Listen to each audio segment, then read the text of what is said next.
A regular poster girl for on-screen silver fox-ette glamour, Dame Helen Mirren is currently to be seen in a very different light, dowdily dressed and overweight, with heavy jowls and frizzy grey hair, dark circles surrounding her eyes, a lit cigarette never far from her fingers. But then the character she is playing, former Israeli Prime Minister Golda Meir, has little time to ponder her under-eye cream. Dame Helen's new historical film Golda shows in brutal detail the challenges encountered by the iconic Iron Lady of Israeli politics, as she faced the trials and responsibilities of leading her nation through the 1973 Yom Kippur War against a coalition of Arab states led by Egypt and Syria.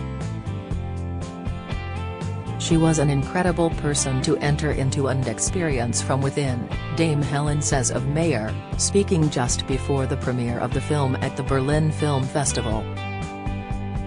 "I came away from it with the deepest admiration for her, and indeed, a love for her. She was extraordinarily brave and with a commitment to Israel that was total.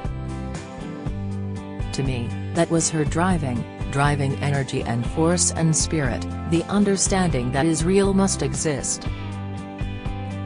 That there must be somewhere for the Jewish people to be safe."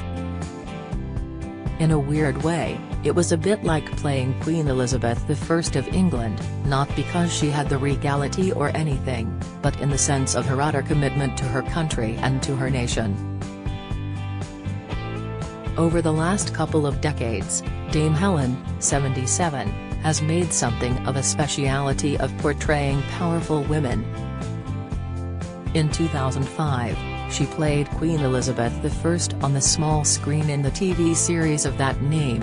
A year later she was her descendant Queen Elizabeth II on the big screen in the movie The Queen, a role she followed up on stage with the 2013 stage play The Audience. She's also played an assassin in Red, 2010, and Red 2, 2013, an army colonel in Eye in the Sky in 2015, and most recently, in 2019, embodied one of the most powerful women of all time, the legendary Catherine the Great of Russia in the TV series. But if you ask her whether the idea of power attracts her in real life, the answer has always been a most emphatic no thanks. "I would give it away," she once said. "I don't want power because it is the most incredibly dangerous thing you can have. And you'd have to be ruthless and I'm absolutely hopeless at ruthless, I can't do it. Maybe if there were a situation where a friend or relative had a problem and this person was in the way, I can imagine that I might be ruthless then because there would be someone I'd have to save. But on the whole, I am hopeless. I wish I were better at it. I changed my agent once, and oh my god, I was in fits about it for years." Nevertheless, the roles of powerful women seem to come to her, and she admits that, having played so many over so many years, the question of what makes a woman powerful is something she has pondered long and hard. "I think powerful women are different from powerful men because they're always conscious of the fact that they're coming from behind, if you like. They have the feeling that this is not going to be given to them on a plate, they're going to have to fight and work for it. There's a masculine thing that if someone's pushing you, you go against it and push back. Whereas a woman will go, okay, fine, I'll go around the corner and do it this way instead." So maybe women have more of an ability to negotiate with what gets thrown at them, rather than pushing like a bull through it. One of the things she loved best about playing Golda Meir, who died in December 1978 aged 80, was her complexity, she says. She had this total dedication of her life to her country, and yet she achieved it without being a power-mad, dictatorial character at all. She was very maternal and had that wonderful domestic side to her. She always said that, at her happiest, she was on the kibbutz looking after the chickens, but life took her in a different direction. And she absolutely loved kitchen equipment, which is something I have in common with her, because I'm always buying new kitchen equipment myself. Although the film has been well received, there have been some questions raised about the fact that Dame Helen, South End-raised daughter of a Russian immigrant father and an English mother, is not Jewish. She is keeping diplomatically quiet about this, but, just before the Berlin premiere, the film's director, native Israeli Guy Nativ, said, "When I met Helen at my house, I felt like I'm meeting a family member. Like an aunt. I felt like I'm meeting a Jewish person. Because for me, she's got the Jewish chops to play Golda." For the actress, the physical transformation required to play Golda was intense. A non-smoker in real life, she taught herself to chain smoke fake cigarettes. Mayer literally had a cigarette in her hand all day and all night, she says, wincing slightly.